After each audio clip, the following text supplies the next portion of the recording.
please subscribe and don't forget to press the bell icon to get notified whenever we upload a new video.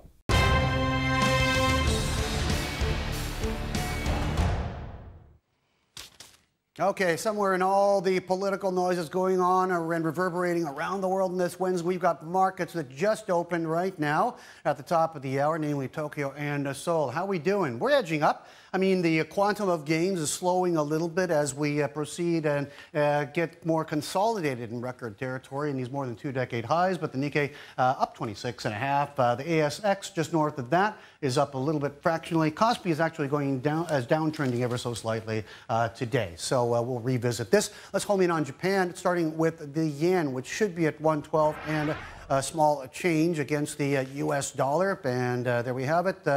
Reports that Uber and SoftBank are expected to come to an agreement this week on pricing for an investment deal that could give the Japanese diversified investment firm a significant ride in the ride-hailing app.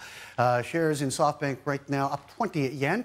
Meantime, U.S. equity firm Bain Capital's $1.33 billion takeover for Asatsu DK is growing. This is an advertising transaction. Hong Kong-based fund Oasis Management joined shareholders in Japan's #3 ad agency, saying it's a low-ball offer. So work in progress here. Untraded so far, Asatsu DK in the Japanese session. Let's take a quick look at Kobe Steel because of that scandal, which isn't going to go away anytime soon.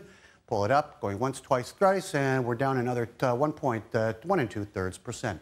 Let's get to the rest of the market action. We've got Matt in Sydney. First of all, let's head out to June in Seoul. Hey, June. Hi, Bernie. We're looking at a very slightly lower start for the Kospi, down just about a point from yesterday's record close. The Kosdaq, however, is continuing its gains this morning. We're looking at gains of about 0.9% for the Kosdaq, and the Korean won is slightly stronger against the dollar this morning, 1,129 won per dollar, on the back of the latest U.S. Treasury Department's foreign exchange policy report not designating Korea as a currency manipulator. Korea had been on the watch list, though, because of the large and consistent trade surplus that Korea maintains with the U.S. In the Kospi, we are looking at the refiners and the chemical plays outperforming the broader markets this morning. A joint venture between SK Innovation and China Sinopec will be investing 740 billion won to expand its production capacity in China by almost 36%. So far in the past 4 years, these two companies have invested 3.3 trillion won in the Chinese markets, and SK Global Chemical and SK Innovation holds a 35% stake in this joint venture. This investment is coming on the back of continuing growing demand for petrochemical products in the Chinese markets, and so far under this joint venture, these two companies can now produce 2.2 million tons of petrochemical materials from this joint production plant. We are now looking at the production being raised to a capacity of 3 million tons a year following this investment, and this expansion will be completed in the next 3 years by expanding the current production plant that they have.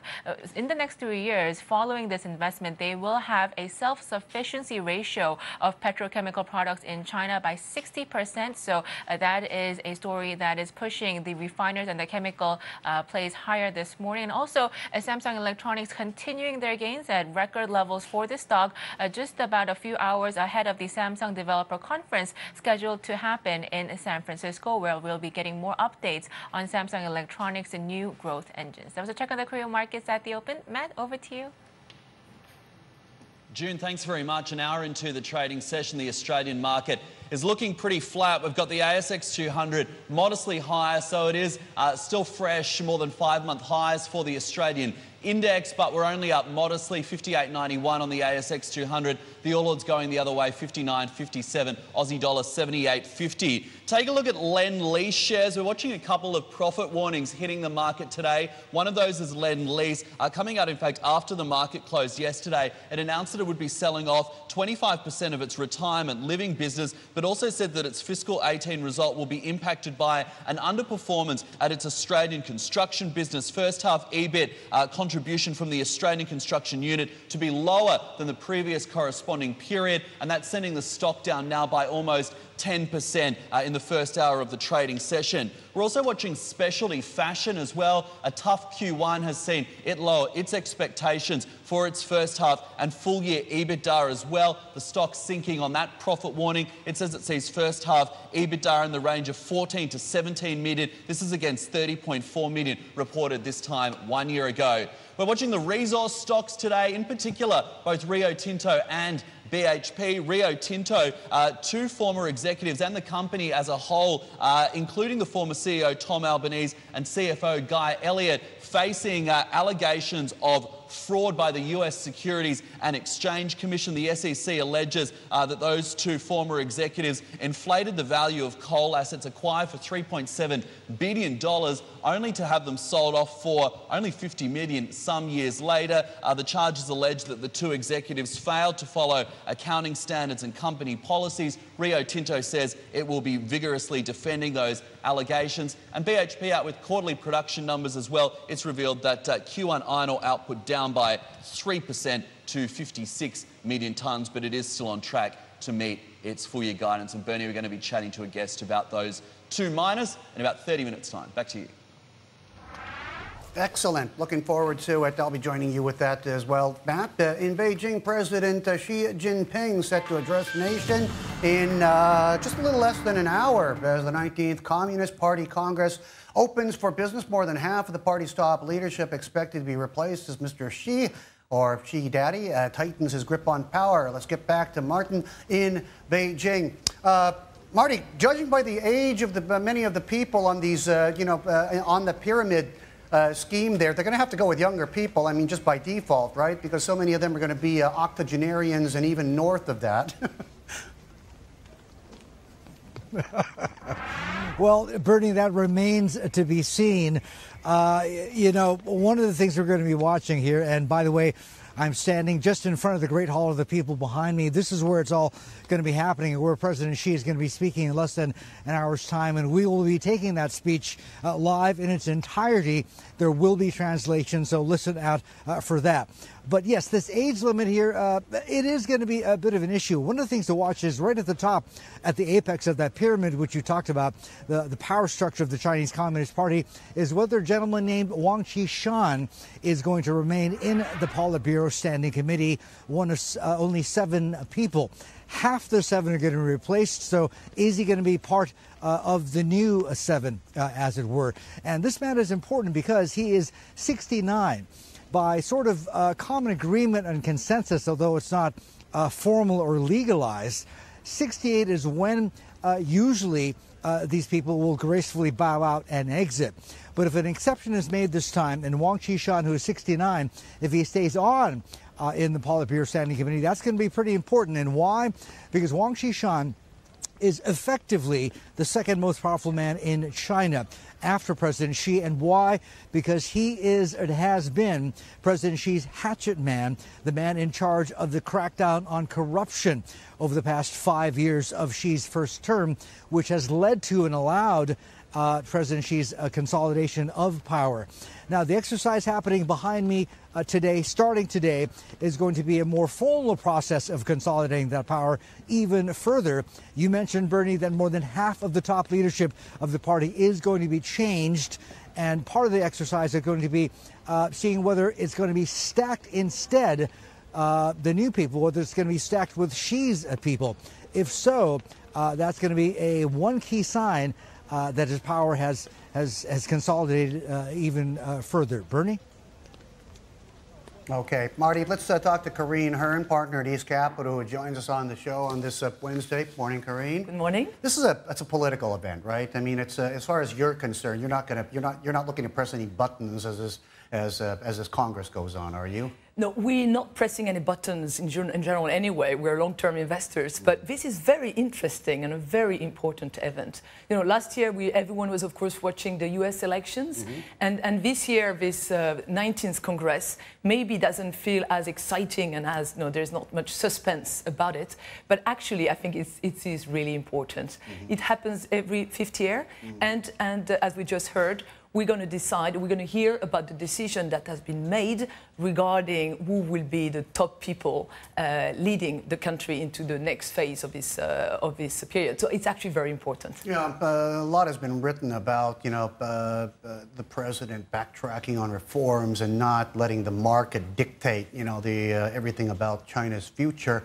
But streamlining command of the country, streamlining his power profile, is that necessarily a bad thing for the markets? People like predictability and like to know where they're going. Absolutely. In our industry, we say historic performance is not guaranteed to future performance, but this does not apply to President Xi and China. So basically what we're seeing is just a continuation of all the reforms. But why today and the coming weeks are important to understand this consolidation of power is that when you remember the last Congress 5 years ago, President Xi had to do with a number of people, even in the standing committee of the Politburo, who are not necessarily very reformist at heart. If he can consolidate power, we're going to see an acceleration in terms of reform pace. And that's something that investors, including us at His Capital, really think is important to monitor. Right. Say hi to Marty. He's in right there at the Great Hall of the People. Karine? Hi, Marty. Good morning. Good morning, Karine. Thanks for joining us today. What I want to ask you is this, and first I want to throw up a graphic here to show viewers over a period of time how Chinese state-owned companies have performed better, or rather outperformed non-state-owned companies, in other words, private companies. Under President Xi's second term, as he consolidates power even further, is that trend, do you think, likely to continue? It's a very good question, because it's actually, when I was talking about the pace of reforms, you can say in a way President Xi has delivered a number of very impressive reforms, especially regarding the financial markets, the opening up of the equity markets and so forth. But what people have been maybe slightly disappointed about is actually the pace of these SOE reforms. And what we are looking forward now is definitely to see how much they can focus on these SOEs, which, let's not forget, we still represent a big part of the Chinese economy, not necessarily a big part of the, the stock market. We as investors find a lot of very interesting themes and investment cases among privately owned and run companies. But clearly, in the case of China, this is one of the big challenges of China. And let's see what can be done for this. So, Karine, which raises an interesting question. We know for a fact that private companies in China, especially small, medium-sized ones, have had a very hard time of it getting credit, official credit from the government, from state-owned banks.